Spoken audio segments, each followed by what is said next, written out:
We now are joined in by one of my personal recent favorites, and Bachchan साहब इनका काम तो आपने भी देखा होगा, एक्टर पंकज त्रिपाठी जी। बहुत ही ज़बरदस्त एक्टर हैं, बहुत सारी फिल्में की हैं, बहुत सारी वेब सीरीज़ की हैं, और वो अब हमारे साथ जुड़ गए हैं। पंकज जी, एनडीटीवी से जुड़ने के लिए आपका बहुत बहुत धन्यवाद, बहुत बहुत धन्यवाद। आप बहुत सारे लोगों के दिल में घर कर जाते हैं अपनी एक्टिंग से, एक्टिंग के माध्यम से। मैं आपसे जानना चाहता हूं कि इस कोविड काल में जो हमारे कोविड वॉरियर्स हैं, जो कि कभी पर्दे पर नहीं आते, पर्दे के पीछे रहते हैं, और जैसे अभी बच्चन साहब बता रहे थे, एक सेंसलेस सेल्फ ऑफ सर्विस, वो जो उनके अंदर जो एक सेंस ऑफ सर्विस है, उस जज्बात को हम कैसे समझें, उसको आगे कैसे लेकर के जाएं?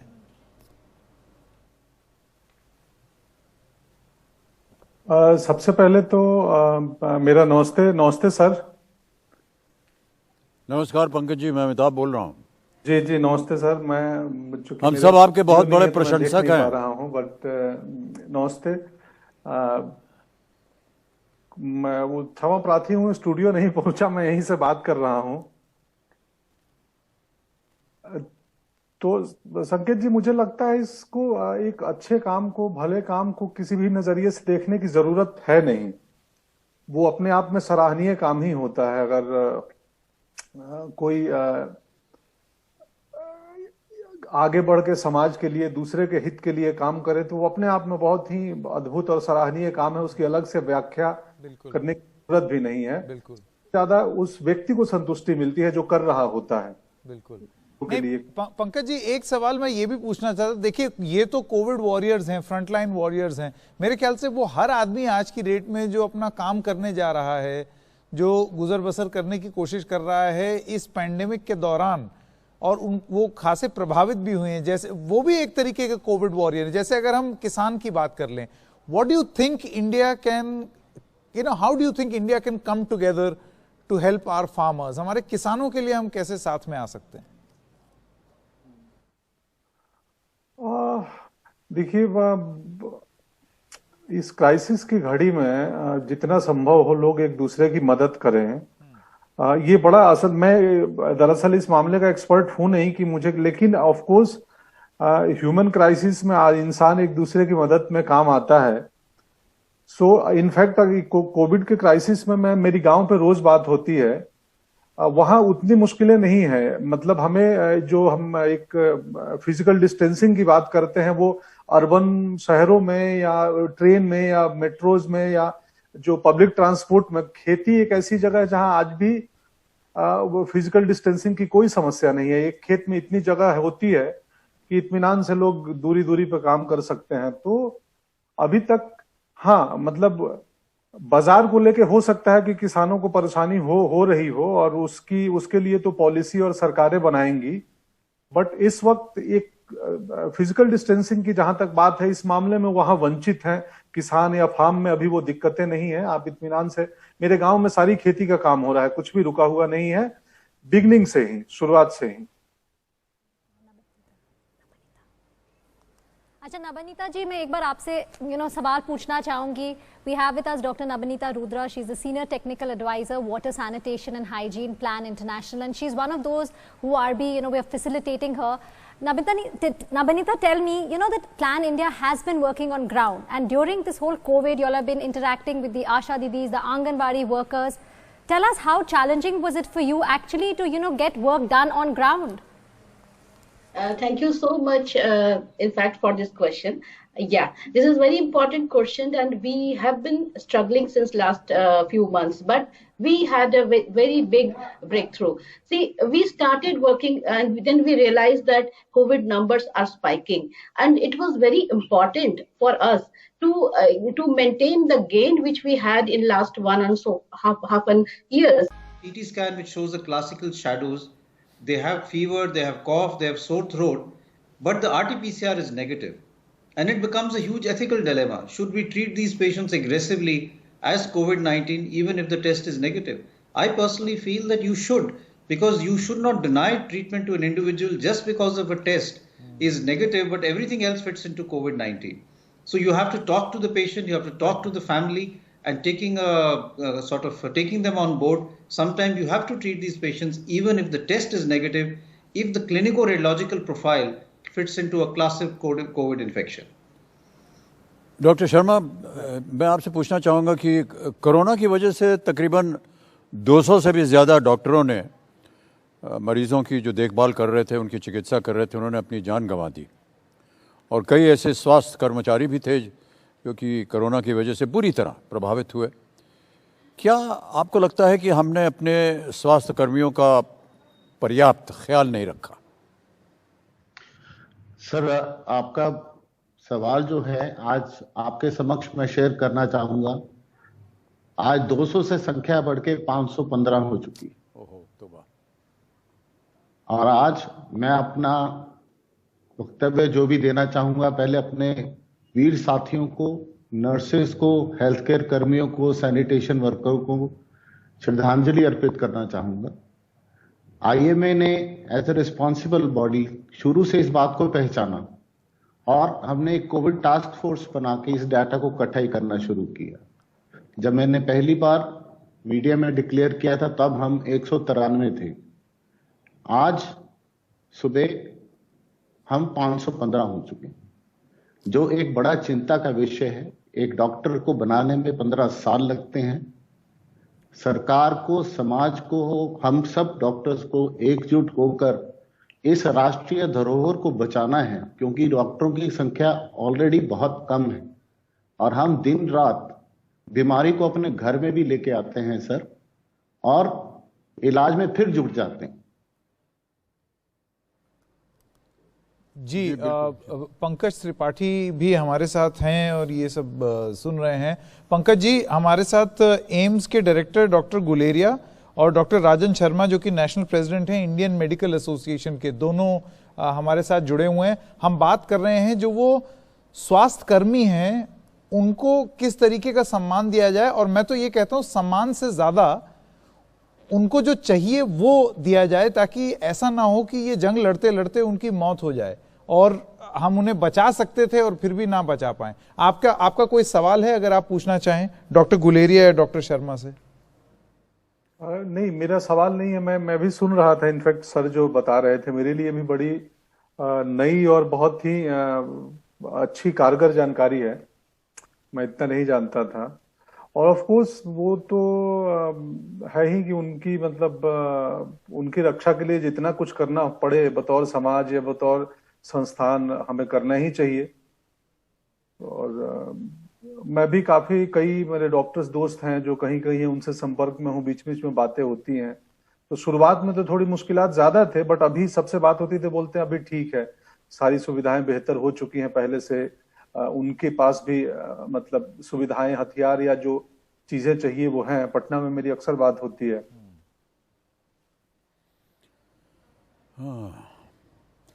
सर, बड़ा मुश्किल होता है ये काम, मैं आपको बताऊं। बिल्कुल। एक तो जो डॉक्टर हैं, जो डॉक्टर्स नर्सेज हैं, वो तो दिन रात लगे रहते हैं मरीज की चिकित्सा में।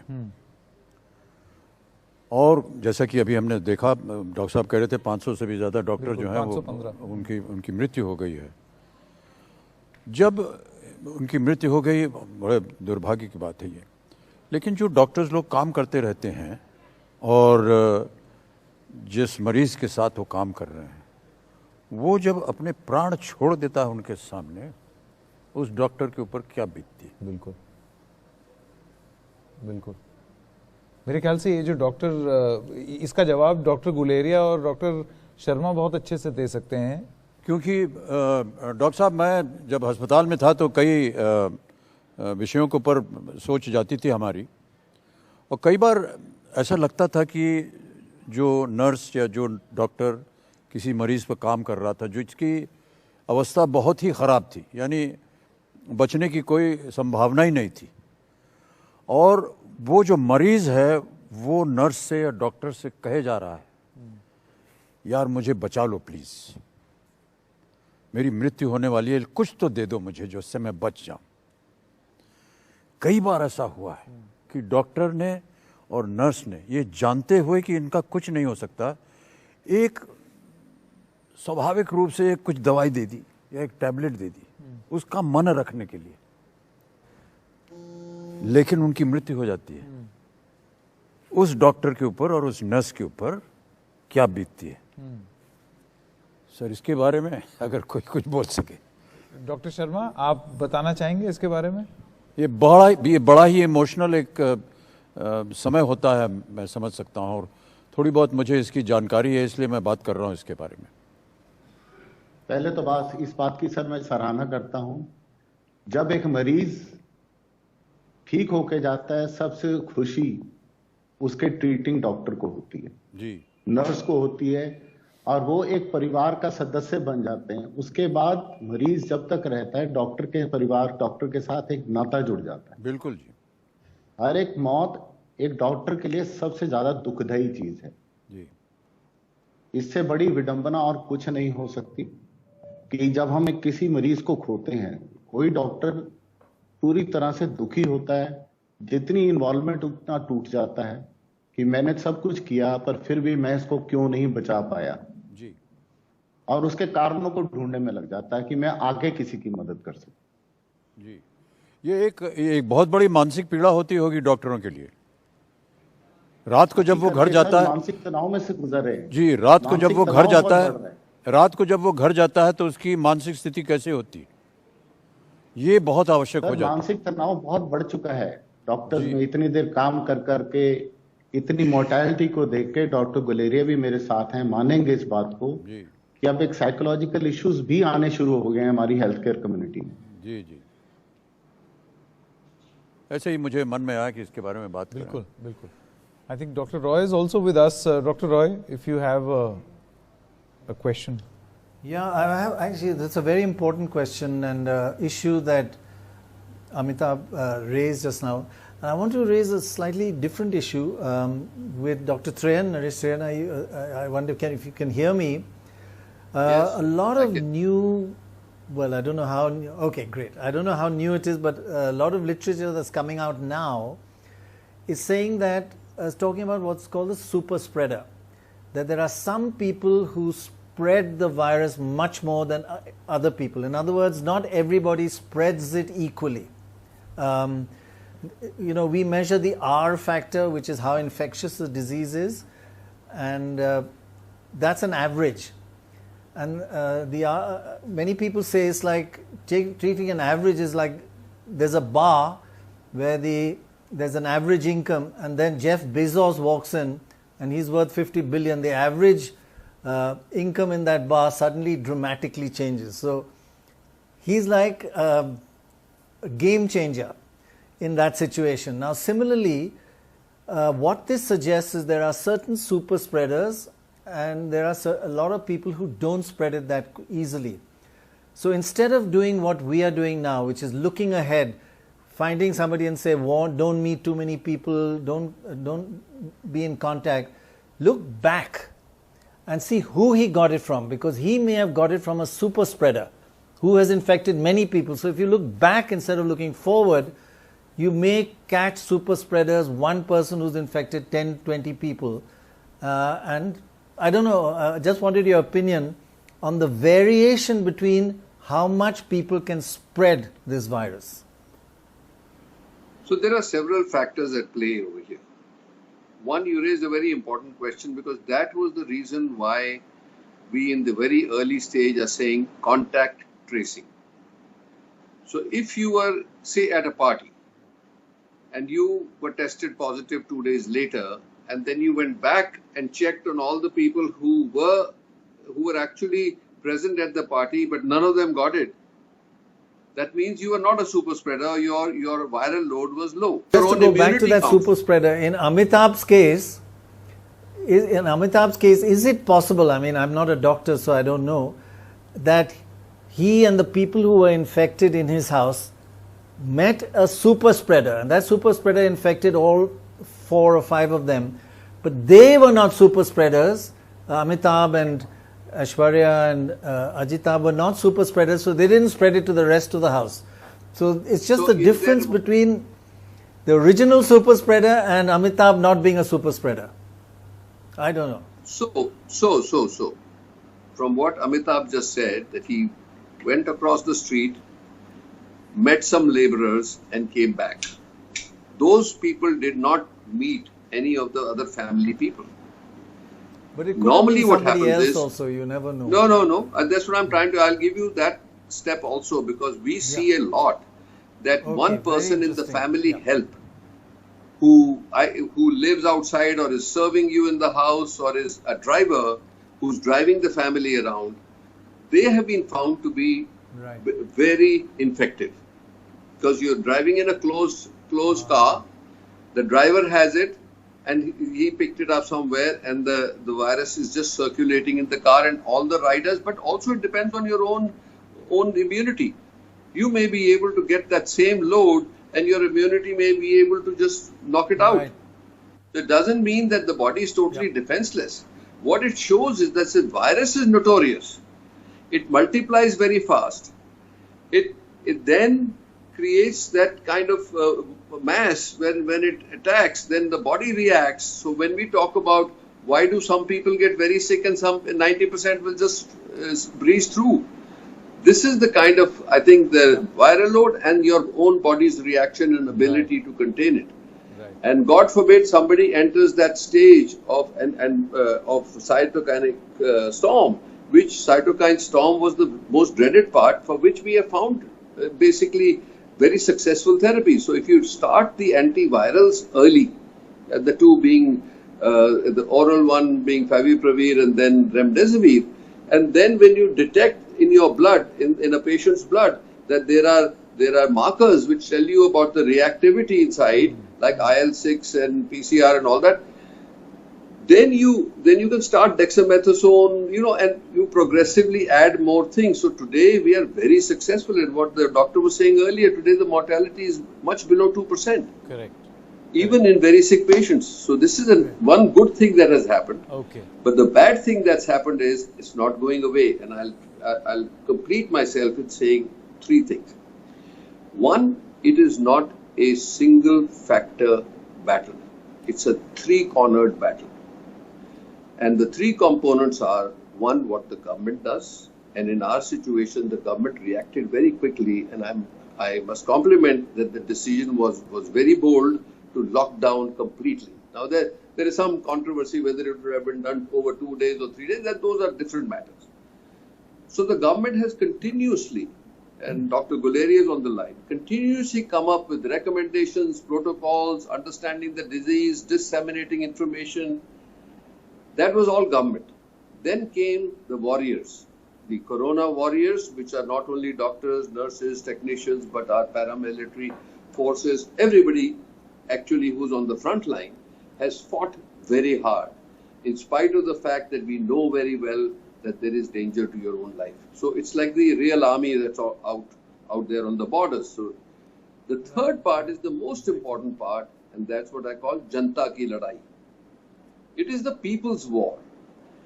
It will not come to an end unless people express responsible behavior. We have gone blue in the face. Media has been very helpful. Day and night you're talking about. Amitabh is talking about it day and night. It's just the three things that we have. That's the only weapon we have again today. There is no cure.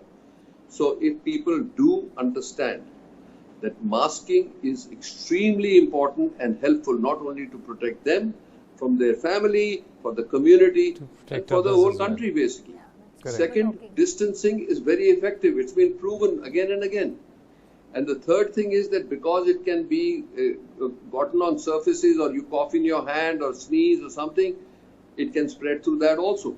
So hand hygiene, masking and distancing is the only weapon we have till vaccine comes through, and hopefully it will be in the next 3 to 6 months. So once that happens, we can relax. Until then, it should be the new norm. All right. The new norm is the three things. We should open up. We should start going back to activity. I favor that completely, but with responsible behavior. All right. And two most common things that you see. One, people wear it below the nose, which negates the whole thing, because your virus is coming out of your nose too. And the third thing is, the second thing is, they pull down the mask when they talk to you. That's the most infective moment. So please, everybody wrong should time, know. yeah. And if I can request Amitabh to actually say it in his next communication on TV, because millions of people listen to him, that it will be helpful if we keep. I don't think we should let up for the next 6 months. It's boring, it's repetitive, but it's the only weapon we have. think so we that's should just keep at it, all of us. if we Very can. nice suggestion that Dr. Trehan has made. Dr. Trehan, thank you so much. Dr. Sharma as well as Dr. Guleria. Maybe, Amitabh ji, what you can do is, when you showed anger in, I think, the polio campaign, maybe the same sort of anger can be shown here to tell people to wear that mask and wear it properly. All right. अब हमारे साथ जुड़ गए हैं दिल्ली के मुख्यमंत्री अरविंद केजरीवाल। अरविंद जी, आपका बहुत बहुत स्वागत इस कार्यक्रम में। एक सवाल यहाँ पर सब लोगों के मन में था, और सिर्फ दिल्ली के संदर्भ में नहीं, देश भर के जितने मुख्यमंत्री हमारे साथ जुड़ रहे हैं उनसे हम पूछ रहे हैं।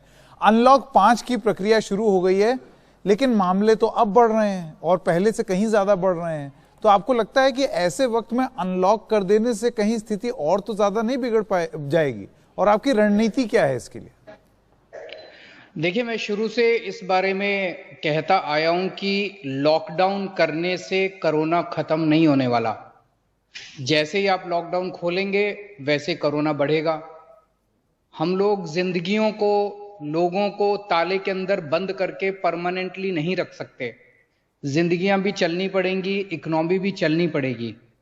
लॉकडाउन का एक फायदा होता है, आप अपने जितना हेल्थ इंफ्रास्ट्रक्चर है उसकी आप असेसमेंट कर लीजिए। अगर आपको लगता है कि हमारा हेल्थ इंफ्रास्ट्रक्चर कोरोना के हो रहे केसेस को डील करने के लिए तैयार नहीं है, जैसे मैं उदाहरण देता हूं, पूरे देश में 23 मार्च को लॉकडाउन किया गया। 23 मार्च के आसपास पूरे देश में ना तो टेस्टिंग किट थे, ना पीपी किट थे, ना किसी को कोरोना के बारे में कुछ पता था, ना अस्पतालों का इंतजाम था, कुछ भी नहीं था अपने पास। इसीलिए 23 मार्च से 2 महीने के लिए जो लॉकडाउन किया गया, उस लॉकडाउन के पीरियड ने हम लोगों को एक टाइम दे दिया, समय दे दिया, जिस वक्त हम इसकी तैयारी कर सकते थे। 2 महीने के बाद जब लॉकडाउन खोला गया, हमारे पास पीपी किट का भी इंतजाम हो गया था, रैपिड टेस्टिंग किट का भी इंतजाम हो गया था, एंटीजन का भी इंतजाम हो गया था, आरटीपीसीआर का भी इंतजाम हो गया था, मास्क का भी इंतजाम हो गया था। तो अलग अलग सरकारों को अपने अपने लेवल पे सोचना पड़ेगा। जिन जिन सरकारों के पास उचित इंतजाम नहीं है, वो लॉकडाउन करके दे कैन बाय टाइम, पर लॉकडाउन खोलना पड़ेगा। और लॉकडाउन जब आप खोलेंगे तो थोड़े बहुत केसेस बढ़ेंगे, उनको डील करना पड़ेगा। केजरीवाल जी, मैं अमिताभ बोल रहा हूं। एक बात हो रही है महामारी से होने वाली थकान की, कोरोना के बीच रोजी रोटी का जो संकट है उसके, ऐसे भी सबके जो चुनौती की तरह एक ये संतुलन बनाए रखने की, तो कामकाज के साथ सुरक्षित रहने की कैसे होगा ये सब? ये संतुलन भी बना रहे, इलाज भी होता रहे, जो महामारी की जो भय है उसको भी, कामकाज के बीच में कैसे होगा ये सब? आपकी बात बिल्कुल सही है अमिताभ जी। सारी सरकारों के सामने यही सबसे बड़ा संकट है। एक तरफ है कोरोना फैल रहा है और कोरोना फैलने की वजह से लोग बीमार पड़ रहे हैं, कुछ लोगों की मौत हो रही है। दूसरी तरफ अगर आप लॉकडाउन कर देंगे, लोगों को घर में रहने को कहेंगे, तो इकोनॉमी नहीं चल पा रही। इकोनॉमी नहीं चल पा रही तो कोरोना से तो बच जाएंगे लोग, इसकी भुखमरी के से मर जाएंगे। तो ये दोनों के बीच में संतुलन बनाना पड़ेगा। तो जैसे मैंने कहा, 3 चीजों की जरूरत है। लॉकडाउन तो केवल तभी करने की जरूरत है जब हमारी हेल्थ इंफ्रास्ट्रक्चर पूरी तरह से ठीक नहीं है। मान लीजिए आपके पास पीपी किट की कमी है, टेस्टिंग किट की कमी है, अस्पताल में बेड की कमी है, एम्बुलेंस की कमी है, तो आप 10 दिन का 15 दिन का लॉकडाउन कर लीजिए और इसमें इसका तुरंत इंतजाम कर लीजिए। पहली चीज। दूसरी चीज, अपने को अर्थव्यवस्था को खोलना पड़ेगा, और अर्थव्यवस्था को खोलने की वजह से जो केसेस आएंगे, अपना हेल्थ इंफ्रास्ट्रक्चर उन केसेस को डील करने के लिए तैयार रहने की जरूरत है। और तीसरी चीज, जो समाज के ऐसे तबके हैं जो बहुत गरीब हैं, जो भुखमरी का शिकार हो सकते हैं, उन तबकों को सरकारों को इमीडिएट राहत देके, जैसे दिल्ली के अंदर हम लोगों ने लॉकडाउन के पीरियड में 2-3 महीने तक 10 लाख लोगों को सुबह और शाम हम खाना खिलाते थे। स्कूलों के अंदर लंगर लगा दिए थे हम लोगों ने, कोई आए कोई खाए, किसी से कुछ नहीं पूछा जाता था। उसी तरह से 1 करोड़ लोगों को हम लोगों ने 2 महीने तक सूखा राशन उनके घर भिजवाया था। तो ये वो तबके जो कि समाज के बहुत ही गरीब तबके हैं, उन लोगों के लिए सरकारों को अलग से इंतजाम करना पड़ेगा। पर आपका बिल्कुल सही है, ये केवल भारत नहीं, पूरी दुनिया के अंदर हम देख रहे हैं कि किस तरह से बहुत जबरदस्त आर्थिक संकट भी आ गया है। सब देशों की इकोनॉमी नेगेटिव में जा रही है और कोरोना की महामारी भी फैली हुई है। दोनों के बीच में एक संतुलन बनाना बड़ा धर्म संकट है। धन्यवाद Kejriwal. Right, Arvind Kejriwal, this is Pranoy here. I totally agree with you. You cannot be in lockdown forever. That's absolutely right. But what we have seen, and we need to learn from the other countries and adjust to Indian conditions, is that you have phase-wise lockdowns, gradual. You open up only outdoors of restaurants, etc. So we have seen now in some countries a second spike, and some countries a third spike. America is going through a third spike right now. So when it starts going down, we should not get completely relaxed. And to understand whether you're entering a spike or not, one needs to focus only on the RT-PCR test. But Delhi has started doing 83% antigen tests, which has its own purpose. But to actually calculate whether we are going into an second spike or third spike, RT-PCR is more reliable. And would you consider partial lockdowns, phase-wise, certain restrictions, opening up again partially, etc.? You know, it's kind of nuanced lockdown.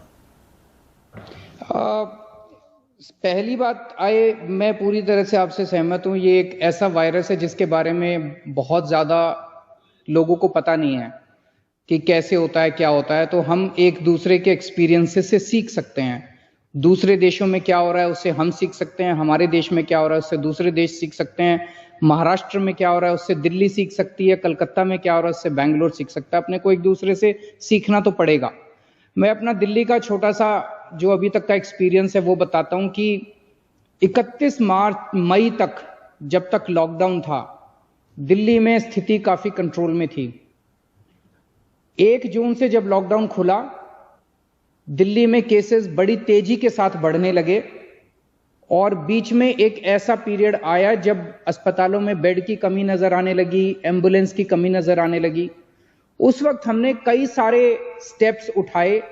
केंद्र सरकार ने हमारी मदद की, समाज ने हमारी मदद की, बहुत सारे एनजीओज ने मदद की, रिलीजियस ऑर्गेनाइजेशन, सोशल ऑर्गेनाइजेशन, सबसे मदद ली। और मुझे बेहद खुशी है कि 20-25 दिन के अंदर हमने उस स्थिति को कंट्रोल कर लिया। 23 जून के आसपास पहला पीक आया था जब हमारे 4000 केसेस पर डे आने लगे थे, 100 डेथ्स पर डे होने लगी थी। 1 जुलाई के आसपास से केसेस नीचे आने लगे।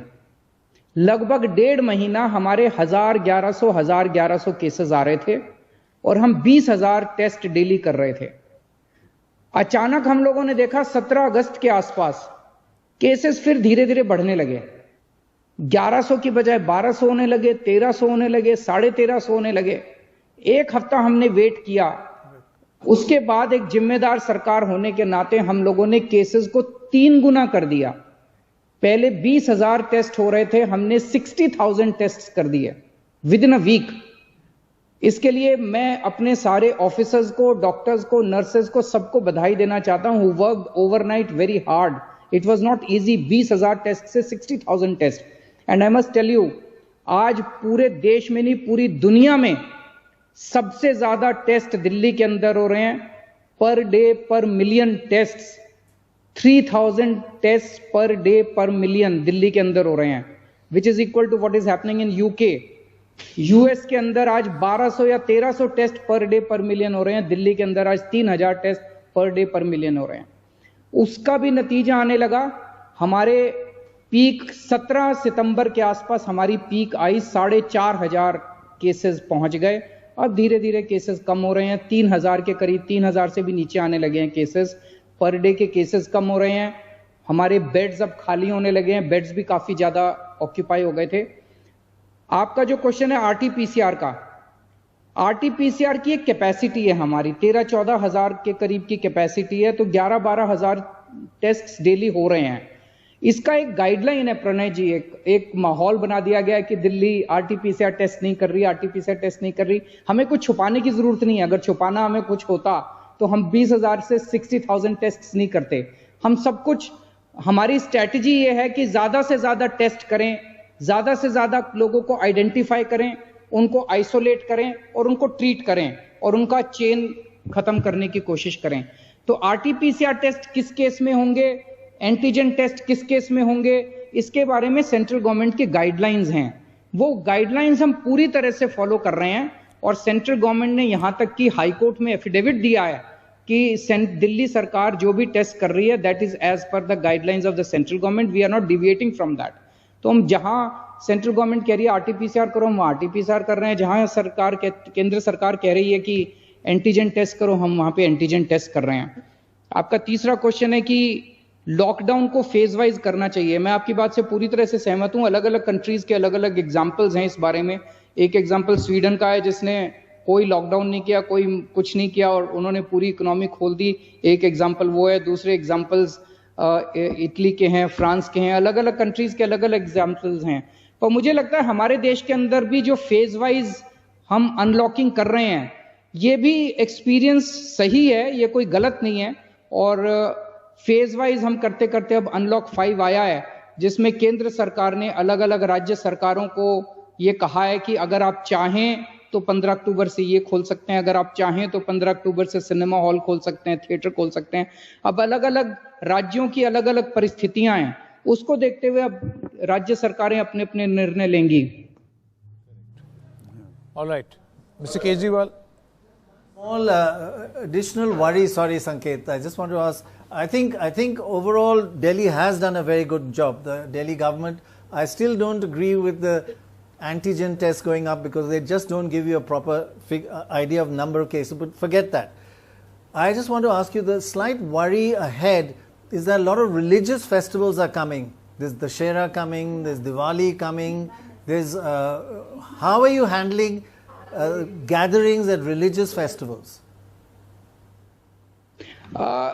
इसमें अभी मैं सुन रहा था आपका पिछले वाला डिबेट, शायद डॉक्टर त्रेहान कह रहे थे कि 3 pillars are there. One is the government, one is the corona warriors and the third is the people. जनता को इसमें पार्टिसिपेट करना पड़ेगा और मुझे खुशी है कि जनता ने इसमें काफी हद तक पार्टिसिपेट किया है। जनता को यह समझना पड़ेगा और जनता समझ भी रही है कि कोरोना कितना खतरनाक है, कोरोना कितनी बुरी बीमारी है, अगर हो गई तो बड़ी दिक्कत है। जितना जनता सोशल डिस्टेंसिंग करेगी, मास्क पहनेगी, उतना कोरोना होने के चांसेस कम हैं। तो इसके बारे में खूब प्रचार प्रसार करना हमारी जिम्मेदारी है, हम उसको कर भी रहे हैं, लेकिन साथ साथ जनता का सहयोग चाहिए। सरकारी लेवल पे हम लोग कहते हैं कि रिलीजियस फंक्शंस में इतने से ज्यादा लोग अलाउड नहीं होंगे। कई पिछले अगस्त के महीने में तो जितने रिलीजियस फंक्शंस थे सबके ऊपर हमने गैदरिंग बैन कर दी थी, किसी भी फंक्शन में हम लोगों ने गैदरिंग अलाउ ही नहीं की थी। पर मान लीजिए आने वाले समय में एक लिमिटेड गैदरिंग अलाउ की जाती है, तो उस गैदरिंग में एक तरफ तो होता है एनफोर्समेंट, लेकिन एनफोर्समेंट हर वक्त अच्छी चीज नहीं है। दूसरा चीज होता है वॉलंटरी कंप्लायंस। इस वक्त मैं समझता हूं कि जनता कर भी रही है, लेकिन एक फटीग भी आता जा रहा है जनता के अंदर, थक भी चुकी है जनता। लेकिन मैं आपके चैनल के जरिए जनता को कहना चाहता हूं कि थकने से काम नहीं चलेगा। जब तक वैक्सीन नहीं आ जाती तब तक हमारे पास कोई चारा नहीं है। हमें मास्क भी पहनना पड़ेगा, हमें सोशल डिस्टेंसिंग भी करनी पड़ेगी, सब करना पड़ेगा और कोई चारा नहीं है हमारे पास। जी थैंक यू, बहुत बहुत धन्यवाद केजरीवाल जी इस बातचीत के लिए। एक कोविड वॉरियर हैं और वो बहुत ज़्यादा पॉपुलर हो गए उनके एक्शंस की वजह से। अब मैं उनका स्वागत करना चाहता हूं। एक्टर सोनू सूद हमारे साथ जुड़ गए हैं। सोनू, हमारे कई कार्यक्रम में आप आ चुके हैं, आपसे हमने अलग अलग तरीके से बात की है, आपके तजुर्बे के बारे में बात की है, लेकिन मेरा सबसे पहला सवाल आपसे ये होगा कि इस पूरे कोरोना काल में आपने जिसकी जैसे जैसे मदद की, उसमें से क्या सोनू सूद को कोई एक ऐसा अनुभव याद है जो आज आप दर्शकों को बताना चाहेंगे? कोई एक ऐसी चीज जो आपके दिमाग में घर कर गई हो?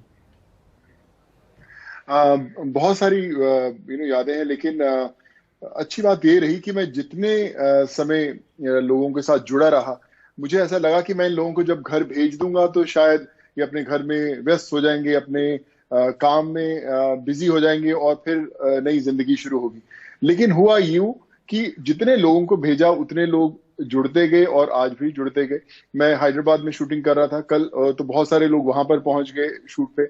अभी मुंबई में आ जाऊं तो यहाँ पर पहुंच गए। तो मुझे लगा कि एक रिश्ता मैंने जोड़ा है इन लोगों के साथ। मुझे पता नहीं था कि ये रिश्ता इतना लंबा जुड़ेगा, लेकिन अभी उनके फोन आते हैं जो घरों में कईयों की खुशियां होती हैं, उसके वो मैसेजेस वीडियो सब भेजते रहते हैं और बोलते हैं कि सर आप बुरा मत मानिएगा, हमें पता है कि हम आपको डिस्टर्ब करें, लेकिन हमें हमारे बेटा हुआ तो हमें उसकी खुशी शेयर करनी है आपके साथ।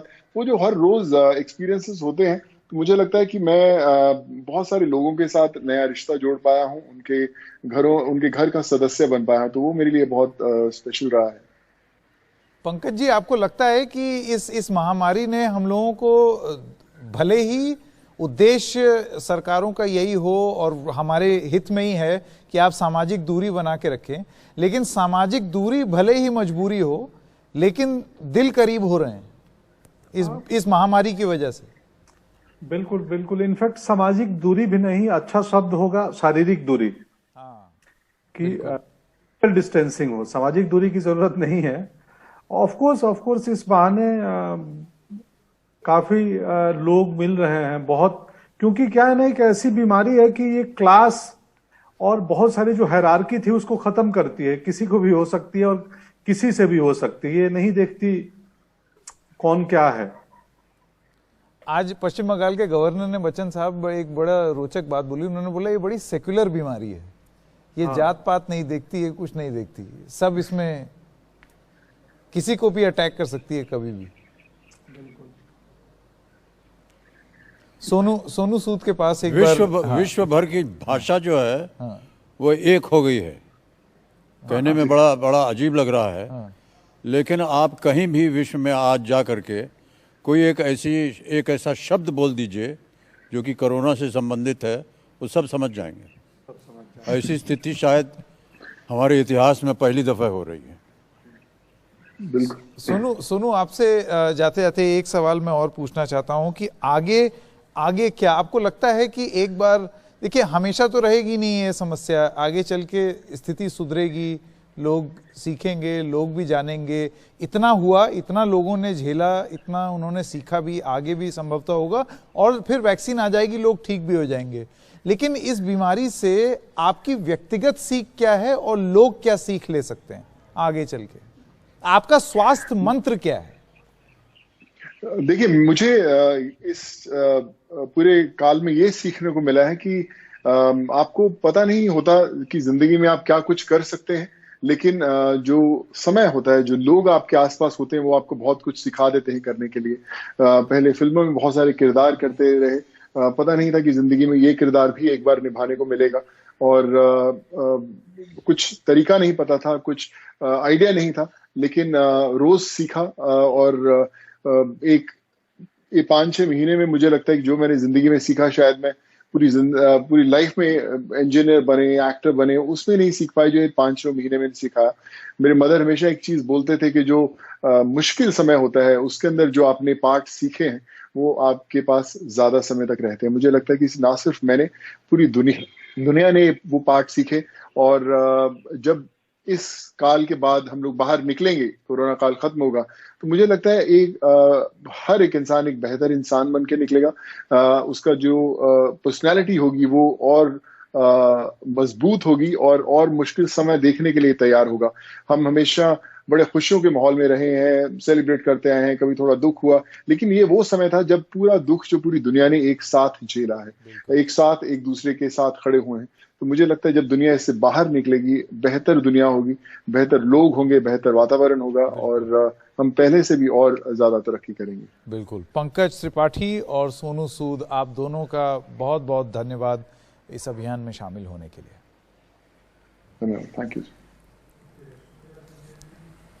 You know, like we were just talking right now, that social distancing, hand hygiene and masks are extremely critical. In fact, the experts have just shared with us, Bachchan ji भी हमें कह रहे थे कि मास्क के बारे, in this segment, let's speak to, the experts, people who are working with masks. Let me just introduce you to them and let's talk about what are the right kinds of masks to wear, how do we wear them. So let me introduce you to the panel. We have Tini Soni, she's the CEO, Aga Khan Foundation India, Poonam Kaul, founder, Ek Desh, and Gaurav Logani, managing director in Mask. So Poonam, let me come to you first. In fact, Ek Desh has been working towards mask awareness and compliance. And there was a very interesting report which actually said that I think 90% people know that they need to wear masks, but barely 44% wear them. This is about India, and it's a recent thing which Ek Desh did. Tell us about that. So you're right. We did this study somewhere in July, and anecdotally we knew that masks is important. There is high awareness on masks, starting from the lockdown onwards. Whether it's been the Honorable Prime Minister or other people from the government at the local level, you have the district collector, district magistrate, everyone talking about masks. So I'm sitting in Jammu at the moment, and I know here masks have been given as a part of the ration as well.